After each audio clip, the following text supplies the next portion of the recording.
School नहीं तो fees नहीं, जेडीटी स्कूल के सामने होगा धरना। विशेष प्रतिनिधि मालाड पूर्व कुरार के ज्योत्सना धीरजलाल टक्करचंद हाई स्कूल जेडीटी में 15 से अधिक जूनियर सीनियर क्लास से मासूम बच्चों को स्कूल की फीस ना भरने के कारण स्कूल से निकाल देने की घटना हुई थी। महाराष्ट्र शिक्षा संरक्षण समिति की ओर से चल रहे अभियान में आज करुणा धनंजय मुंडे जी का भी आज समर्थन मिला है। आज करुणा जी के साथ साथ पत्रकार रवि गवड़ी, संजय बोर्डे और समाज सेवक महाराष्ट्र शिक्षा संरक्षण समिति के अध्यक्ष श्री जगदीश मिश्रा जी ने स्कूल के प्रिंसिपल से मिलकर चर्चा की, पर विद्या को व्यापार समझने वाले स्कूल प्रिंसिपल को बॉम्बे हाईकोर्ट के आदेश की जानकारी अवगत कराने के बाद भी हम ऐसे किसी नियम को नहीं मानते हुए कोर्ट का आदेश भंग कर शिक्षा का व्यापार बनते हुए देख आने वाले स्कूल के सामने कुछ दिनों में अगर बच्चों को स्कूल में वापस नहीं लिया गया तो स्कूल के सामने धरना आंदोलन की चेतावनी वाइस प्रिंसिपल को दी गई है। देखते हैं इस विषय पर आने वाले कुछ दिनों में स्कूल ट्रस्टी और शिक्षा मंत्री वर्षा गायकवाड़ कब तक खामोश रहती है। अगर बिना स्कूल चलाए फीस की मांग की तो इस तरह के आंदोलन अब पूरे महाराष्ट्र राज्य में होने की संभावना है।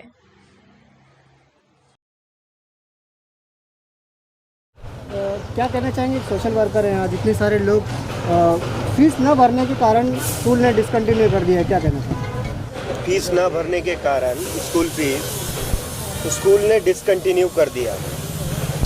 स्कूल की अपनी मजबूरियां बताएगा स्कूल कि भाई हमारे पास पैसा नहीं है।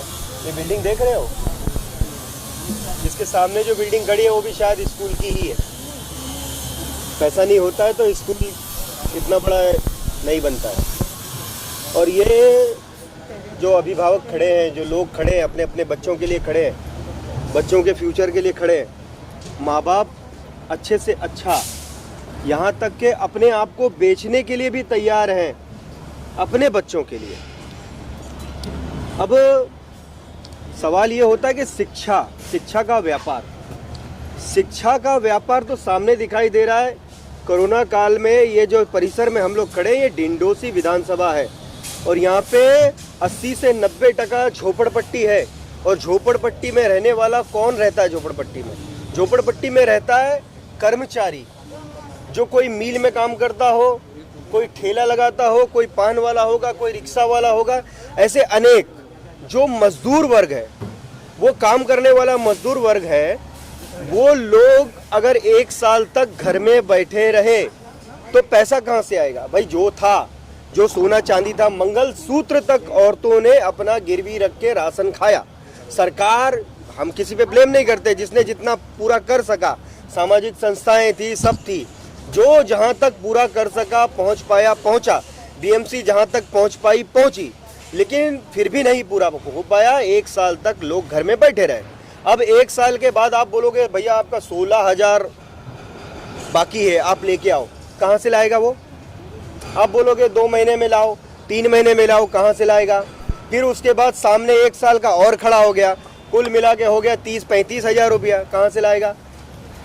अगर वो किराए पे रहता है तो वो रहने के लिए किराया देगा या बच्चे की स्कूल की फीस देगा, खाना खाएगा? अभी भी सिचुएशन पूरी तरह कोविड की क्लियर नहीं हुई है, आज भी लोग परेशान हैं। अब जिस तरह हम एक कस्टमर हो गए ना, ये स्कूल के, ये तो बिजनेस हो गया, अब ये कस्टमर है। जब कस्टमर परेशानी में है तो उनका भी काम है कि भैया आप फैसिलिटी दो, माफ करो, कुछ ना कुछ करो, इसका रास्ता निकालो, क्योंकि यहाँ ज़्यादा से ज़्यादा गरीब लोग हैं। रेहान में कोई आंदोलन नहीं होने वाला, इंटरनेशनल स्कूल है, वहाँ कोई आंदोलन नहीं होने वाला फीस माफ करने के लिए, क्योंकि उसकी फीस इतनी ज़्यादा है और वहाँ कोई गरीब का बच्चा नहीं पढ़ने जाता। यहाँ ये संस्कार स्कूल है, नाम संस्कार है, बहुत अच्छा है, लेकिन यहाँ पर ही गरीब जनता आई है। और गरीब जनता की मांग क्या है साहब?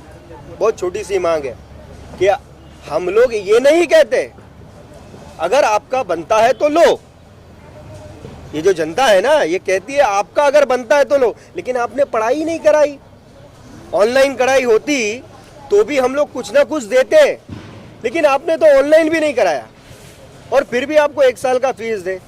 जिस तरीके से स्कूल ने फीस ना भरने पर बच्चों को डिसकंटिन्यू कर दिया, उसके ऊपर क्या कहना है? डिसकंटिन्यू तो ये क्या, पूरा शिक्षा विभाग भी लग जाएगा तो किसी एक बच्चे को डिसकंटिन्यू नहीं कर सकता।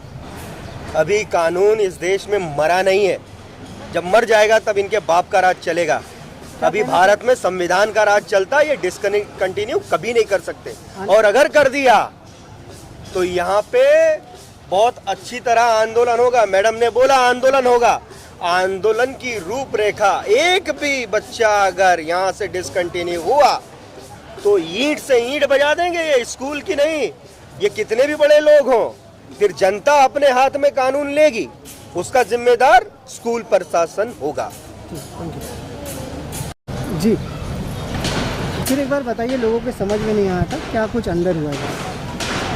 अंदर यही बात हुई है मेरी कि आप लोगों को आश्वासन देना चाहूँगी मैं कि मैंने 5 दिन का टाइम दिया है कि ट्रस्टी लोगों से बात करके प्रिंसिपल मैम और कुछ इस पे निर्णय लें कि बच्चों का प्रमोशन भी करें आगे की क्लास में, और जो फ़ीस की वजह से बच्चों को डिसकंटिन्यू करने का, निकालने का जो आदेश दिया है मैडम ने, वो भी उसको रोकें। ये मैंने प्रिंसिपल से प्रार्थना करी है। और यदि नहीं करते हैं, ये 5 दिन में कुछ इस पे एक्शन नहीं लेते हैं ट्रस्टी लोग, तो हम सब मिलके यहाँ पे आंदोलन करेंगे, धरना देंगे। क्योंकि आज का जो समय है, आप लोग खुद देख रहे हैं कि धरना और आंदोलन करने का ही समय है। हमें खुद को जाग के, खुद को उठ के अपने लिए तो लड़ना ही पड़ेगा। तो मैं तो यहाँ पे आंदोलन करूँगी ही करूँगी, और आप लोगों को भी मेरा साथ देना पड़ेगा, क्योंकि मैं आप लोगों के लिए लड़ रही हूँ। सब लोग तैयार है ना? तैयार है। मैडम का विजुअल लेना थैंक यू सो मच। आने वाले 5 दिन के बाद, मतलब आज सोमवार आहे, बिल्कुल निश्चित शुक्रवार क्या हे PDF आहे, शाळेतून पाठवलंय. दाखवा जरा, कॅमेरामध्ये दाखवा. त्याच्यामध्ये काय काय लिहिलं होतं? ह्याच्यामध्ये मुलांना PDF पाठवलेला की शाळेमध्ये जर समजा ही फीस भरली नाही ह्यांनी तर ह्यांना म्हणजे 16 तारखेपासून 15 तारखेचा अवधी दिला. 16 तारखेच्या नंतर ह्यांना शाळेतून डिस्कनेक्ट करण्यात आलं. त्याच्यामुळे आम्ही एकत्र जमलो आणि हा डिसिजन. तुम्ही या क्लासचे PTA मेंबर होते. मागच्या वेळेला जेव्हा तुम्ही आलात तेव्हा तुमची प्रिन्सिपल तुम्हाला काय बोलली? तुम्ही मागे जेव्हा आमची फर्स्ट टाइम मीटिंग झाली तेव्हा प्रिन्सिपल मॅडमने सांगितलेलं जी PTA मेंबर अगोदर आहे, जी ज्युनियरचे आहेत ते सिनियरमध्ये कंटिन्यू होणार. आणि लास्ट टाइम जेव्हा आम्ही आलो तेव्हा तुमच्यासमोरच त्यांनी सांगितलं PTA मेंबर डिस्कनेक्ट केला, PTA मेंबर नाही आहे. आता या क्लासला PTA मेंबर नाही? नाही, आमच्या क्लासला PTA मेंबर नाही. तुम्ही स्वतः PTA मेंबर आता नाही आहे? नाही, आम्ही असं कोणी सांगितलं? असं प्रिन्सिपल मॅमने सांगितलं. ओके.